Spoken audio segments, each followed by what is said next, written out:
मेरा नाम है नितिन और आज हम बात करने वाले हैं भूत प्रेत आत्माओं से रिलेटेड। बहस का मुद्दा हो सकता है दो कैटेगरी के बीच में, पहली वो जो ये कहते हैं कि भूत प्रेत आत्माएं होती हैं और दूसरे वो लोग जो कहते हैं कि ये भूत प्रेत आत्माएं सिर्फ हमारी कल्पनाओं में है, काल्पनिक है, इनका कोई भी अस्तित्व नहीं है।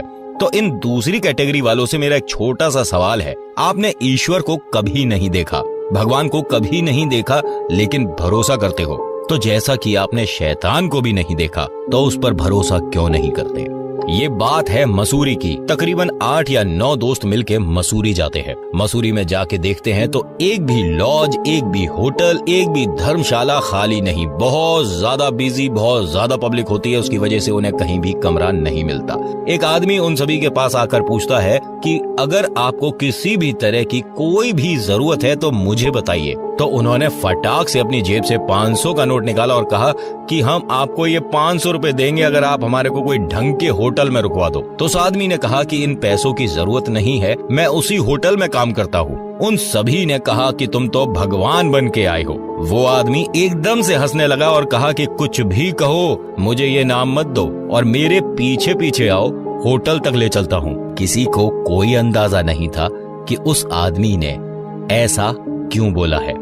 अब वो सारे दोस्त उस आदमी के पीछे पीछे चलते जा रहे हैं। एक ढलान का रास्ता आया, यानी पहाड़ी से हल्का सा नीचे उतरने का जब रास्ता शुरू हुआ तो उनमें से एक दोस्त ने कहा कि भाई साहब 500 रुपए फालतू ले लो, लेकिन कोई ऐसी जगह नहीं है जहाँ चहल पहल हो, यहाँ तो बहुत ज्यादा सुनसान है, अंधेरा है। उस आदमी ने हल्की सी हंसी के साथ जवाब दिया, यहाँ बहुत ज्यादा सुकून है।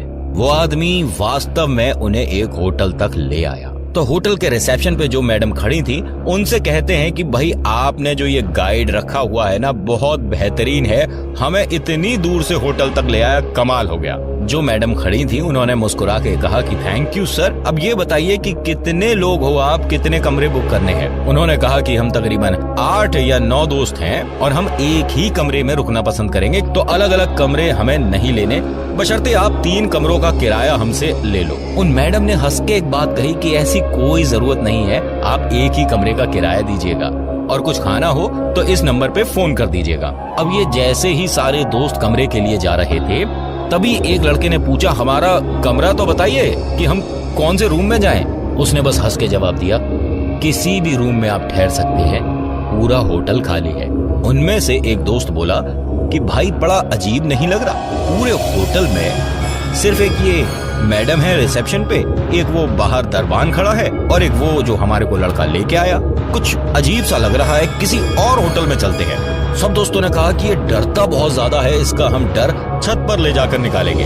चलो पहले कमरे में जाते हैं, नहा लेते हैं, थोड़ा सा फ्रेश अप हो जाते हैं, उसके बाद हम सब खाना खाने बाहर चलेंगे। वो अपना जैसे ही दरवाजा खोलते हैं तो अंदर 2 या 3 जने बैठे हुए थे जमीन पर। वो सब एकदम से खड़े हो जाते हैं और खिड़की के रास्ते से बाहर कूद जाते हैं। बड़ा अजीब लगा। उन सबने भी खिड़की के बाहर जाके देखा तो झाड़ियां अंधेरे की वजह से इतना साफ नहीं दिखा। उन दोस्तों ने फटाफट से कंप्लेंट करने के लिए उस नंबर पे फोन करा जो मैडम ने रिसेप्शन पे से दिया था। वहां से किसी आदमी ने फोन उठाया और कहा कि हेलो, कौन बोल रहा है। इनमें से एक दोस्त ने बोला कि मैडम से बात कराइए, उन्होंने कहा था कि कोई प्रॉब्लम हो तो फोन करना, या हमारे कमरे में तो 3 जने अभी जमीन पर बैठे हुए थे।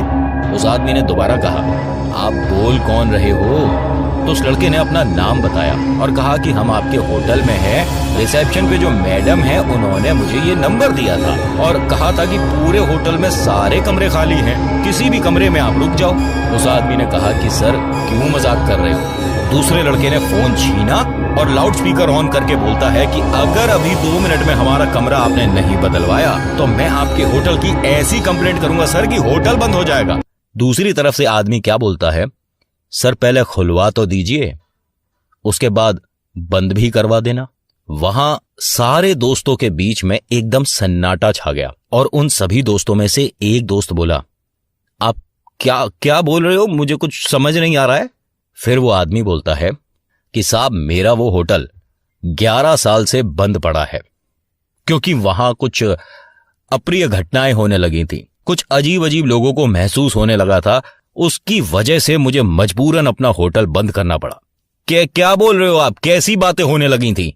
तो वो आदमी बोलता है कि जब आप सुनना चाहते ही हैं तो मैं बता देता हूं जैसा मैंने लोगों के द्वारा सुना है। लोग कहते हैं कि कोई आदमी है, वो लोगों को बुलाकर अपने साथ लाता है किसी भी बहाने से। किसी की गाड़ी खराब हो गई तो उसकी मदद के लिए आ जाता है, किसी को होटल का कमरा चाहिए, उनकी मदद के बहाने उनको होटल तक ले आता है। और लोग कहते हैं कि होटल में आने के बाद रिसेप्शन पे कोई मैडम दिखती हैं। आप यकीन मानिए कि मेरा होटल 11 साल से बंद पड़ा है। आप बोल कहां से रहे हो? तभी उनमें से एक दोस्त बोलता है, हम आपके होटल के अंदर से बोल रहे हैं, आप किसी तरह से हमें यहां से बाहर निकालो, हमें डराना बंद करो। तो वो आदमी बोलता है, मैं आपकी मदद के लिए नहीं आ पाऊंगा। इतनी बात सुनते के साथ ही वो लोग भागकर बाहर निकलने की कोशिश करते हैं। अब ध्यान से सुनिएगा मेरी बात, बाहर निकलने की कोशिश करते हैं। होटल के अंदर घुसने के बाद रिसेप्शन से उनके कमरे की दूरी 10 मिनट की थी। आप यकीन नहीं मानोगे, उन सभी दोस्तों को सुबह तक उस होटल का बाहर निकलने का दरवाजा नहीं मिला, जो कि ठीक उनके सामने था, लेकिन बार बार दूरी बढ़ रही थी। जैसा वो लोग बताते हैं, आज भी वो मसूरी का होटल बंद पड़ा है। मैं ये नहीं कहता कि भूत होते हैं या भूत प्रेत आत्माओं पर आप भरोसा करिए, लेकिन सब कुछ झूठ भी नहीं होता। तो आज की वीडियो में बस इतना ही। ये वीडियो आपको कैसी लगी मुझे कमेंट में बताइएगा जरूर। पसंद आती है तो लाइक करिए, शेयर करिए, और अगर आप चैनल पर पहली दफा आए हैं और जानते रहना चाहते हैं कुछ अमेजिंग, कुछ इंटरेस्टिंग, कुछ रोचक तथ्य के बारे में, तो अपने इस YouTube चैनल को सब्सक्राइब जरूर करिएगा। मेरा नाम नितिन है। वीडियो देखने के लिए धन्यवाद।